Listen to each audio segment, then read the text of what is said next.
How's everybody doing? Welcome back to my channel for a brand new video, and today we're going to be learning how to play as Clive Rosfield in Tekken 8. If you're a returning viewer or subscriber, you already know what to expect. Welcome back, but if you're new, step on in. I'm happy to have you here.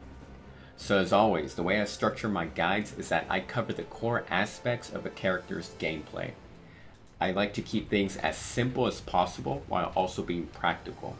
My goal with this guide is to provide you a good foundation, good building blocks in which you can establish your understanding of Clive and build off of that from there. So to start off, what type of character is Clive?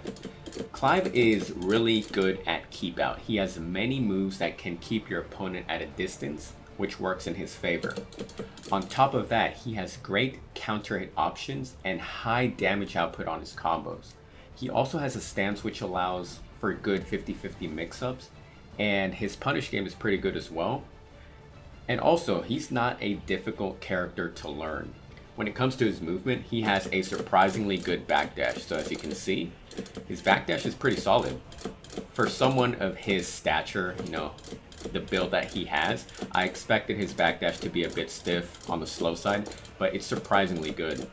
His sidestep, on the other hand, it's not the best. It gets the job done, but it's not good. It's not the best, but it's not horrible. Just good enough to get the job done. Let's go ahead and start by looking at his moveset, starting with his key moves. First move I want to cover, as always, jabs. Single jabs, just like this. Jabs are always important in Tekken. They are used to do quick pokes for a small amount of damage, and they're also good for checking your opponent. Clive's jab in particular, the one I like to do, the one that's most practical, is the 1-1 right here. This is a high string. As you can see, 2 hits, high, and on block, if your opponent blocks it, it jails. What this means is that the opponent cannot duck the second hit, because there are some jab strings in which the opponent can duck the follow-up high. However, as you can see, watch what happens. See, block, the opponent cannot duck it. So as you can see, just like that. And also, one thing I want you to notice as well is that this particular jab string is safe on block. So you can do this all day and you're not in fear of being punished. You don't got to worry about being punished, essentially. Next up on the list, we have forward 1+2. This move right here is absolutely lethal, and here's why. Forward 1+2 is a mid attack. It is safe on block and has ridiculous range. So I can be over here, right? I do forward 1+2. And at least the second hit will connect, right? So I could be here at this distance, 2 hits connect. And one thing that you will notice is that forward 1+2 on hit is also a heat engager, so you get heat activated. Now, if you already have heat activated and you land forward 1+2, it can get Clive a full combo. So watch. So let me activate heat, go for forward 1+2, as you can see. You can start a combo just like that. On top of that, forward 1+2 does track as well. So for example, watch. Just like that. Go to the other side. See? Essentially, forward 1+2 is a move that you want to be using a lot, because there are a lot of pros to this move and very few cons, if any. Another good move that Clive has is his back 1. This move right here. This is a homing attack.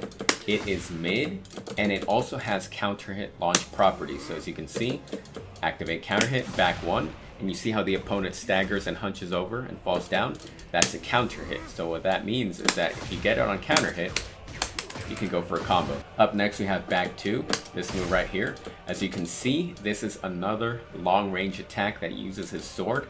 This is high, as you can see, it is a high attack.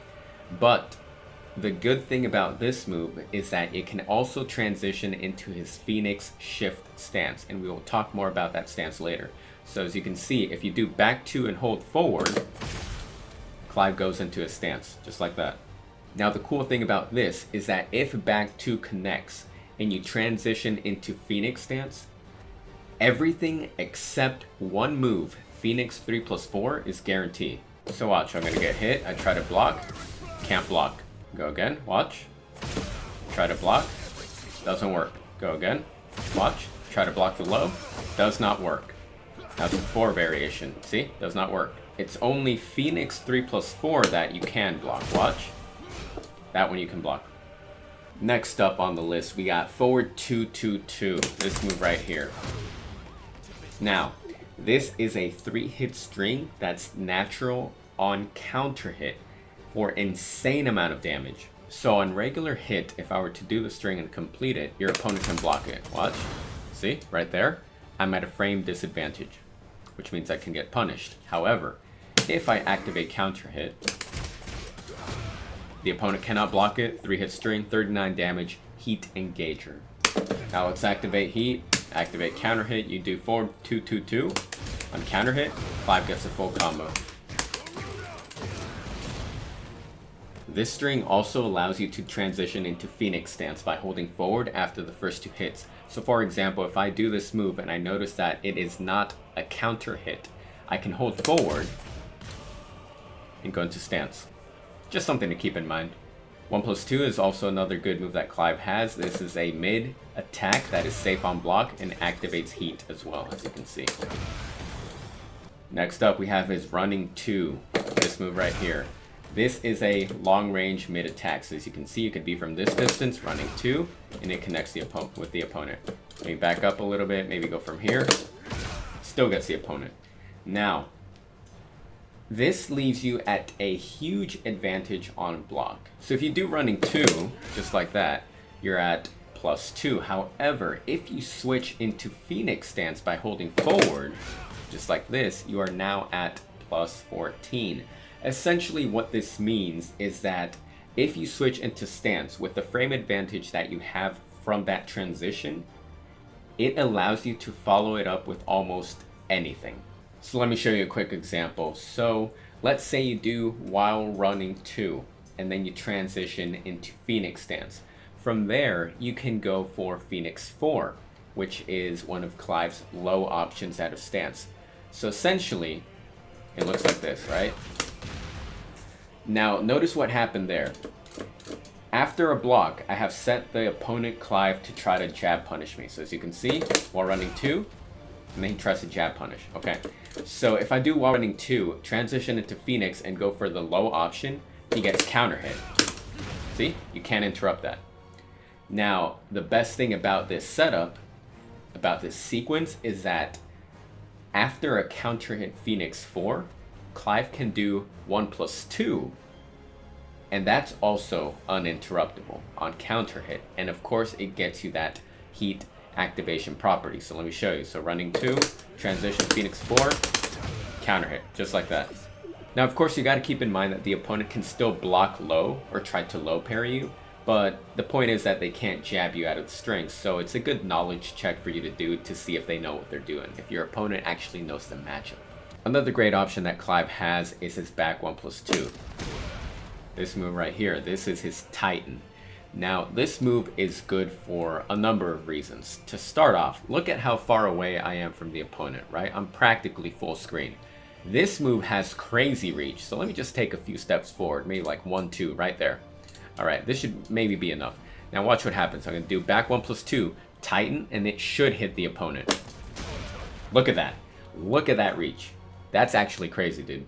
Essentially, you can catch people off guard with this move, right? You're right here, the opponent's thinking you can't reach them. Uh-oh, surprise, Titan does get them. Now, one thing I do have to mention is that on block, this move is -14, so you can eat a pretty bad punish depending on the character you're fighting against. However, what I've noticed is that at tip range, some characters aren't even able to punish this move. So it's definitely something to keep in mind. Next up on the list, we have down 1+2, this move right here, Ramu. So this is a safe attack. So as you can see, the opponent blocks it, it's safe on block. Now, it has decent enough tracking, and it also has counter hit properties as well. So as you can see, right, you can get a combo. Definitely a move that you shouldn't be afraid to keep throwing out, right? Back 4. This attack right here is a mid attack, it is safe, and it also has counter hit properties. That's not what I wanted. This right here, activate counter hit, do back 4, as you can see. I was a little bit late on that, do it again. See? If you do get back 4 on counter hit, the go-to pickup is down back 1+2. So this one right here. right? Another good thing about back 4 is that it also hits grounded opponents. So let's say for whatever reason your opponent's laying down on the ground, just back 4 them, just like that. One of my favorite moves that Clive has is his back 3.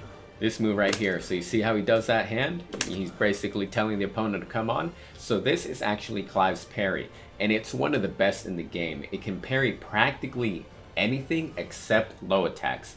And if you're successful at the parry, you can follow it up with a 2.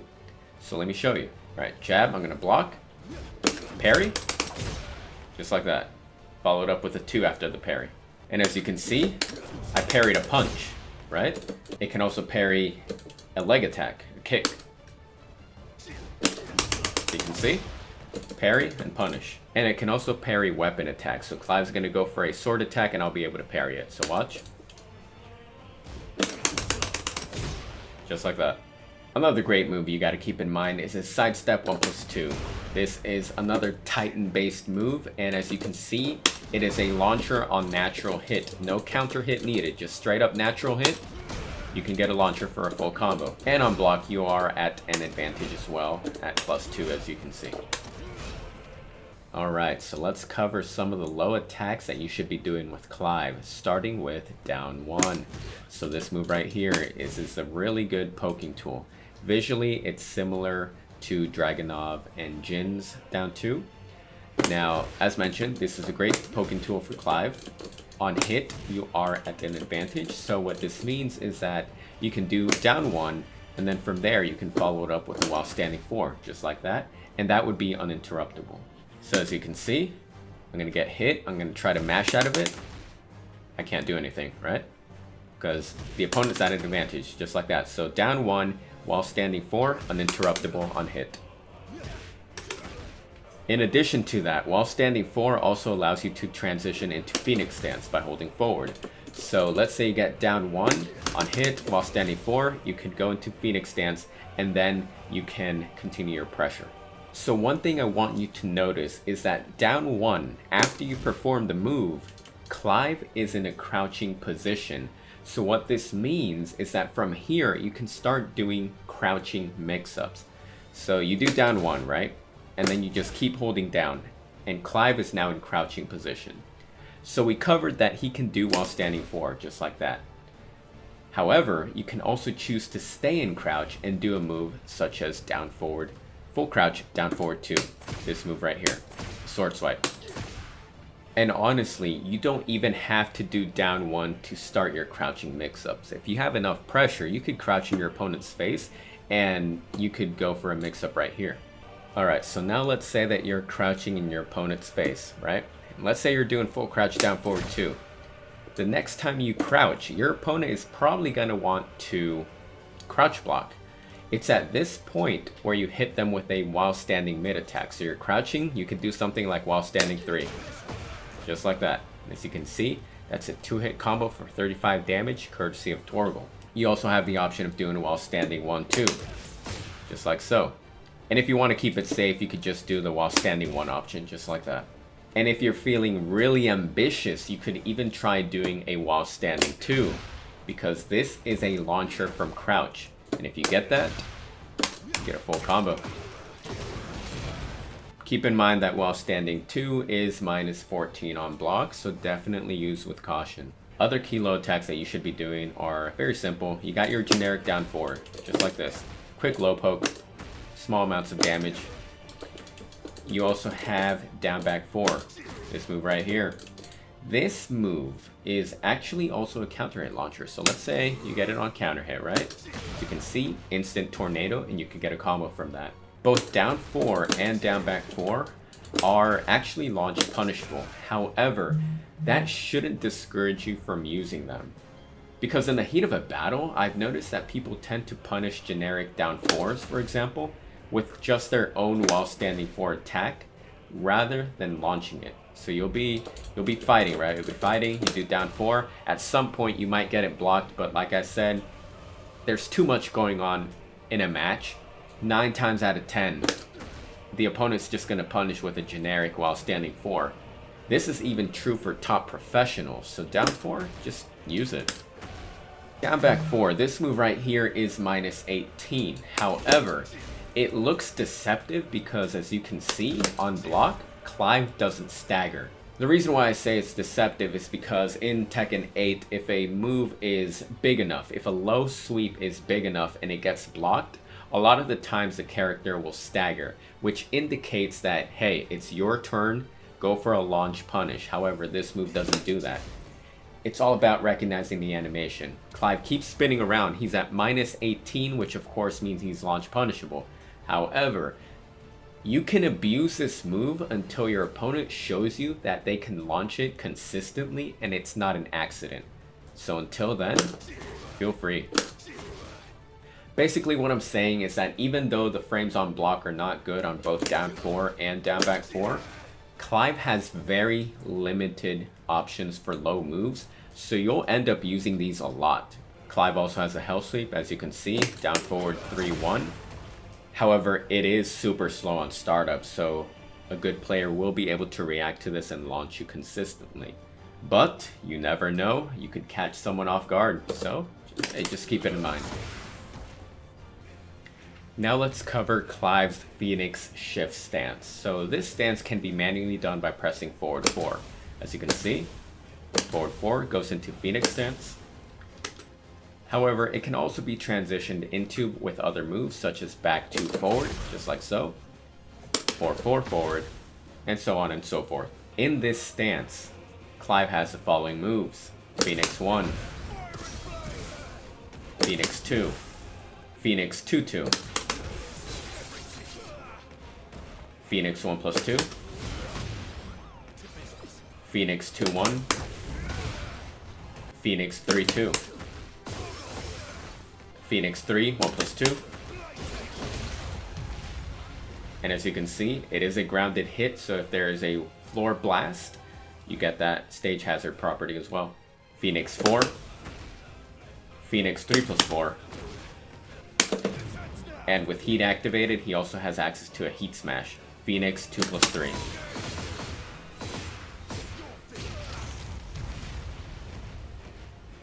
When you're in Phoenix stance, your primary go-to moves will be Phoenix 1+2. So this is one of them.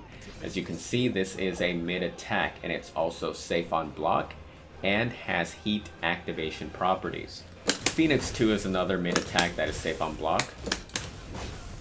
And Phoenix 4, this is a very good low attack. And the cool thing about Phoenix 4 is that you get a free 1+2 on counter hit. If you get that on counter hit, 1+2, guaranteed. So definitely learn how to recognize that counter hit animation.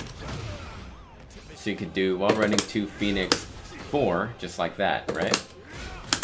Try to fish for the counter hit. Eventually your opponent will want to duck the follow-up. So when you've conditioned them to crouch block or try to low parry the low attack from Phoenix Shift, then you throw in the mid options. You add in the mid options such as Phoenix 1+2. So for example, let's say you're doing while running 2, Phoenix 4. In the next interaction, your opponent will be like, alright, he's gonna go low, running 2, Phoenix 1+2, just like that. Or you could do Phoenix 2. From Phoenix Shift, it's also a good idea to go for 3, 1+2. So you go into stance, right? You go into Phoenix, 3, 1+2, just like that. So as you can see, this is a attack. It's an attack that hits the ground, which of course causes that floor blast if it's available.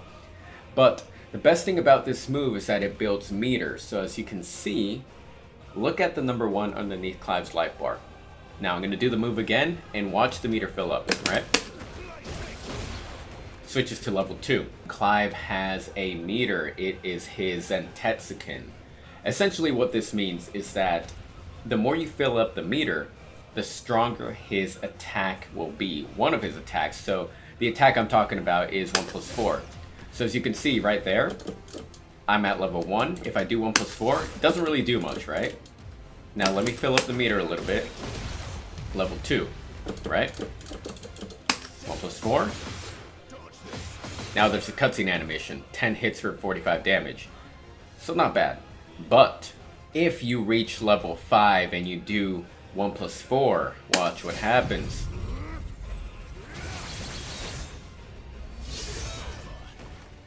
That's a crazy amount of damage. 12 hit combo for 80 damage. Now, the best time to use this move is at the end of a combo. Keep that in mind. As you play Clive throughout a match, it's always a good idea to use moves that do build up the meter, such as 1-2. You'll probably be getting this a lot because it's this 10 frame punish, so as you can see, it does build up meter, just like that. While standing 1-2 is another option. This can also be done in the middle of a combo as a filler, and it allows you to get meter. Let's just do something basic, alright? I got a launcher right here. 1-2, and as you can see, meter is built up. Phoenix Shift 3-1+2, we already established this. Definitely a good option out of Phoenix stance, especially once you establish pressure and start to get your opponent to guess. Is he gonna go mid, is he gonna go low? That's when you use 3-1+2. Clive also has jumping attacks, so his Updraft. So as you can see, he jumps, right? He summons the power of Garuda. As you can see, you can jump back, up, and then forward, just like that. When jumping, he has access to a few attacks. You can see, Updraft 1, mid attack, decent range. He has Updraft 2, Updraft 3, and 4. These attacks will primarily be used in combos as combo fillers, so just a little footnote there. Also, Clive has access to Bahamut, so if you press 3+4, look at that, he can fly, and in this stance he can move backwards, he can move forwards, but he cannot sidestep. However, in this stance he does have a few attacks, as you can see. You can press 1, he goes into Phoenix Shift, and then he has a 2 option as well. He has Bahamut 3 for an instant tornado, and also 4 for Phoenix Shift stance. Perhaps one of the best ways to use Bahamut is to end a combo at the wall with down forward 1-4-3, and it goes into this stance. So if your opponent tries to do a low get up kick, then you get an instant auto parry for a tornado and another full combo. Now let's move on to Clive's punishers, and they are the following: 10 frame, 1-2, 12 frame, 2-1, 13 frame, 1+2, 14 frame, down forward, 1-2-1, 15 frame, down forward 2. While standing punishers, 11 frame, while standing 4, 13 frame, while standing 1-2, or 1+2. 15 frame while standing 2. Clive's heat engagers are the following moves: 1+2, forward 2-2-2, forward 1+2, sidestep 2-1, Phoenix 1+2. When Clive is in heat, he has a few moves that change properties. So for example, let me show you something. Down forward 1. As you can see, down forward 1, I'm just mashing repeatedly. Doesn't have an extension out of that. He has down forward 1-2, but down forward 1-1, nothing. However, activate heat, right? Do down forward 1-1. Look at that. He now has an extension from that string. And that's going to do it for this video guide on how to play Clive Rosfield in Tekken 8. Overall, I think he is a very strong character that has a lot of room for creativity. He has many combo routes, many options that you can do. You can really get creative with Clive, and it's pretty cool actually. Not to mention that he's really good at keep out, as we established in this guide. Very long range attacks that are good. Definitely use that to your advantage. High combo damage, and overall, a very fun character to play, to be honest. And I'm looking forward to see how optimized he gets. But for now, definitely use this guide as a building block, as a foundation to get your knowledge with Clive Rosfield, how to play him, and then build off of that. So that's going to do it for this video guide. Hope you guys enjoyed. Let me know what y'all thought. Let's learn together. Other than that, I hope you guys have a good day. Stay safe out there. Take care, and I'll see you in the next video.